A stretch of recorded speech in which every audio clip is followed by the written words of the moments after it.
La bruja que se robó a Juan. Historia compartida por Eduardo Liñán. Nací y crecí en una región naranjera en el estado de Veracruz, un lugar donde el sol brilla casi todo el año y el aroma cítrico se impregna al aire. La vida ahí era sencilla, marcada por el ritmo de las cosechas y el trabajo duro. La comunidad era unida, como una gran familia donde todos se conocían y se ayudaban entre todos. Los días comenzaban temprano con el sol apenas asomándose por las montañas. Los hombres con sus sombreros de paja, canastos y sus machetes en mano se dirigían a los campos a cosechar las naranjas. Las mujeres, mientras tanto, se encargaban de las tareas del hogar, de cuidar de los niños y de preparar las comidas. En las tardes, después de la dura jornada, la comunidad se reunía en la plaza central. Los niños correteaban y jugaban mientras los adultos conversaban y compartían historias. Era un momento de alegría y camaradería, donde se celebraba la vida y la cosecha. En este lugar las tradiciones y las costumbres eran parte fundamental de nuestra cultura. Las fiestas patronales, los bailes folclóricos y las leyendas transmitidas de generación en generación formaban parte de nuestra identidad. Las leyendas en particular tenían un papel importante en la educación de los pequeños. Eran historias que hablaban del bien y del mal, de la importancia de la justicia y del respeto por los demás. A través de ellas se nos enseñaban a ser buenas personas, a seguir el camino correcto y a evitar las tentaciones del mal. Recuerdo las noches alrededor del fogón escuchando las historias que contaban los abuelos. Eran historias de brujas y duendes, de animales fantásticos y de héroes valientes que les hacían frente. Estas historias nos llenaban de miedo y fascinación, pero también nos enseñaban valiosas lecciones de vida. Una de las historias que más me intrigaba era sobre la bruja del oriente. Se decía que había llegado a la región muchos años atrás, en un barco que cruzaba el mar desde tierras lejanas. Era una mujer hermosa de blanca piel con los ojos penetrantes y una voz melodiosa. Se instaló en una pequeña casa en las afueras del pueblo y pronto comenzó a prosperar. Supuestamente se había hecho de esas tierras al cobrar una deuda y en esas hectáreas de terreno comenzó a sembrar. Vivía sola, pero siempre tenía peones que le trabajaban la tierra. Sin embargo, esta mujer tenía costumbres extrañas. Salía todas las noches justo después de la medianoche y volvía al amanecer, siempre con el rostro pálido y los ojos enrojecidos. La gente comenzó a murmurar y a sospechar. Los rumores de desapariciones de niños en otras comunidades no tardaron en llegar, y la sombra de la sospecha se posó sobre la mujer del oriente, de la cual nadie sabía su nombre. Solo era conocida como la Dama de los Jazmines, pues siempre olía a estas flores. Un grupo de hombres guiados por el miedo y la ira decidió investigar. Una noche la siguieron en silencio, ocultándose entre las sombras. La vieron llegar a un claro del bosque donde se quitó la ropa, y con un ritual macabro también se quitó los ojos. De pronto le brotaron alas negras y brillantes como las de un ave de rapiña. Los hombres horrorizados presenciaron cómo la mujer se elevaba hasta el cielo, emitiendo un chillido aterrador. Era una bruja, una criatura diabólica que se alimentaba de la sangre de los niños inocentes. Pero aconteció que una noche fría y oscura, solamente iluminada por la tenue luz de la luna, un grupo de trasnochadores regresaba de una jornada de trabajo. Se dirigía a sus hogares por un solitario camino. De repente un ruido extraño los alertó. Se detuvieron en silencio, agudizando sus sentidos. De entre las sombras vieron una figura sigilosa que se movía con rapidez. Se acercaba a una pequeña casa habitada por un humilde campesino y su hijo pequeño. La figura con sigilo felino se introdujo en la vivienda. Los trasnochadores, presas del miedo y la incertidumbre, se miraron sin saber qué hacer. Unos minutos después, la figura salió de la casa con un bulto en los brazos. Se movía con dificultad como si el bulto fuera demasiado pesado.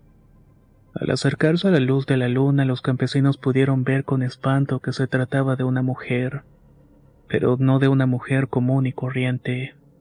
Su cuerpo era el de una mujer común, pero sus piernas eran las de un ave rapaz, fuerte y con garras. Los hombres aterrorizados no pudieron evitar gritar y sacar sus machetes para hacer frente a esta aparición. La mujer, al verse descubierta, soltó un graznido espeluznante que erizó la piel, y con una agilidad sobrenatural saltó y se desplazó hacia el cerro.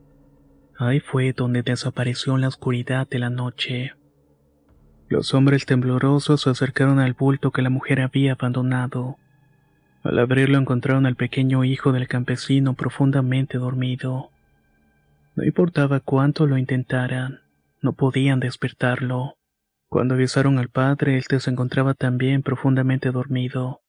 Tuvieron que hacer un esfuerzo para despertarlo y al hacerlo manifestó que durante la tarde le comenzó el sueño, que no supo cómo se quedó acostado junto a su hijo, el cual también tenía mucho sueño.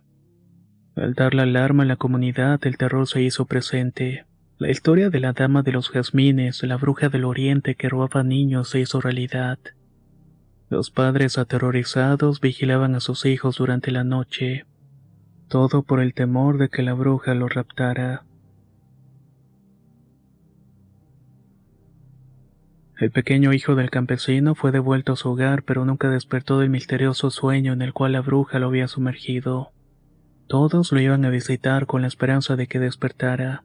La comunidad, atemorizada, se unió para proteger a sus hijos. Querían evitar que la dama de los jazmines volviera a atacar. El miedo provocó que uno de esos días la cabaña y todos los sembradíos de la mujer fueran quemados. Su nombre se convirtió en un tabú. La mujer fue perseguida, pero nunca pudieron alcanzar o encontrarla, pues se decía que había huido hacia los cerros inexpugnables. La historia de la bruja del oriente se transmitió de generación en generación, como un recordatorio del mal que acecha en la oscuridad, como una advertencia para que los niños nunca se alejen del buen camino. Yo, que siempre fui un niño curioso, me preguntaba muchas veces si la historia de la bruja era cierta, o solamente una leyenda inventada para asustar a los ingenuos.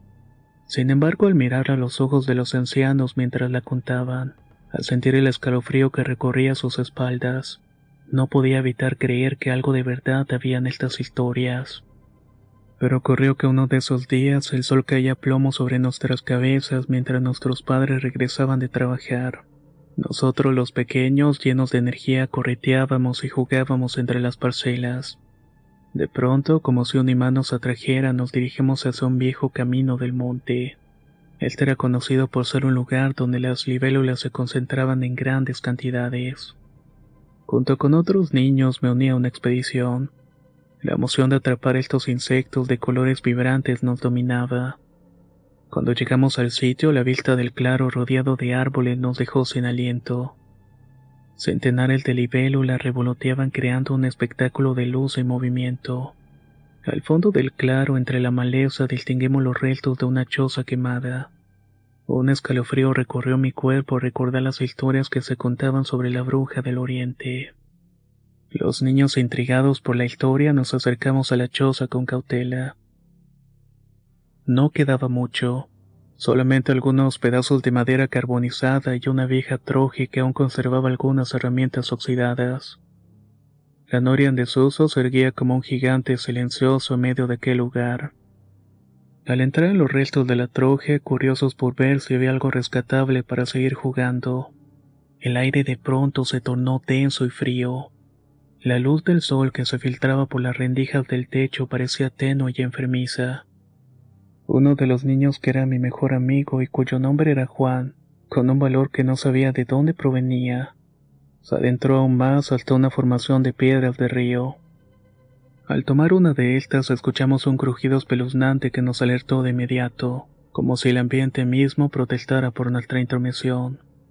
De pronto todo se transformó en algo más lúgubre de lo que habíamos imaginado. Polvo, telarañas y un olor a humedad impregnaba el ambiente. Esto nos hizo estremecer todavía más. Habían algunos muebles destartalados que se distinguían en la penumbra, pero de entre estos surgió de pronto una imponente sombra. Era una figura alta y delgada que se materializó en el centro de la habitación. Llevaba un manto negro que parecía ondear con el viento y la envolvía por completo, ocultando su rostro. Un escalofrío recorrió mi cuerpo y sentí como el miedo se apoderaba de mí. Algunos de los niños aterrorizados salieron corriendo hacia la comunidad, gritando que era la bruja del oriente. Todos los demás nos quedamos impávidos sin poder movernos al ver surgir esta presencia. Estábamos petrificados por el terror. Observamos cómo la figura levantaba lentamente su cabeza para mostrar su verdadera naturaleza horrenda, la cual lentamente se acercó a nosotros. Sus ojos brillaban con una intensidad inhumana, y su rostro arrugado era una máscara de crueldad. Algunos de los niños logramos correr al sentir su presencia cerca, pero Juan se quedó petrificado, incapaz de moverse a pesar de que le estábamos gritando. Esa cosa se puso enfrente de él. De pronto vimos cómo las enaguas de la bruja de color negro como la noche lo envolvieron por completo. Sentimos un olor nauseabundo a podredumbre y a tierra mojada invadiendo todo el espacio. En ese instante miramos cómo sus piernas escamosas la desplazaban, y sus brazos huesudos la aprisionaron con una fuerza brutal que en ese instante nuestro amigo Juan se orinó encima. Comenzó a llorar y a suplicar por ayuda. Mientras tanto, esta figura parecía moverse con gracia a pesar de esas piernas parecidas a las de un ave, solamente que no tenía plumas ni nada, no tenía tampoco pies. Eran simplemente garras avejentadas y deformes.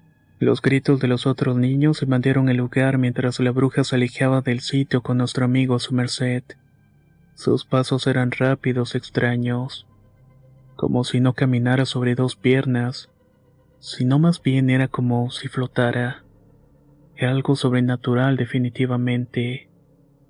La maleza me arañaba la cara mientras escapaba con esa imagen de la bruja, la cual se había llevado a mi amigo con un destino desconocido. Llegué a la comunidad con los demás niños empapados en sudor y lágrimas, gritando a viva voz el horror que habíamos presenciado.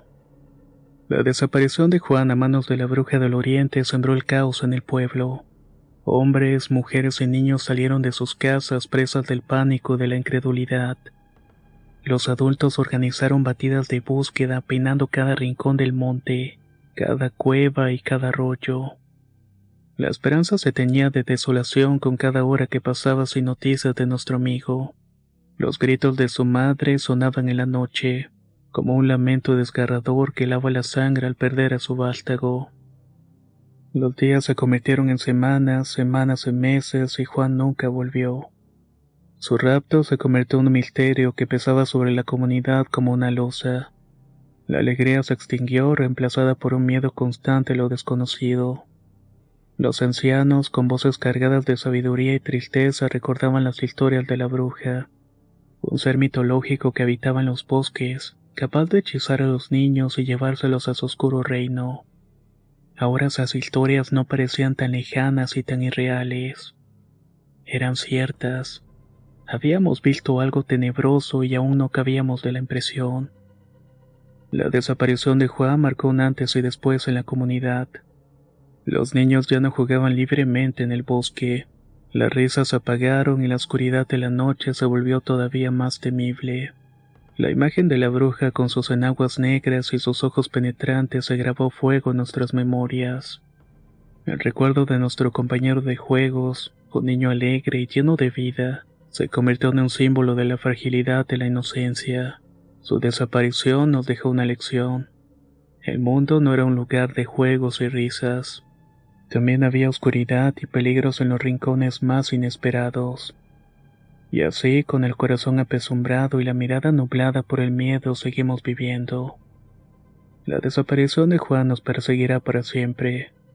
Es un amargo recordatorio de que a veces los monstruos de los cuentos de hadas no son producto de la imaginación, sino que terminan siendo 100% reales.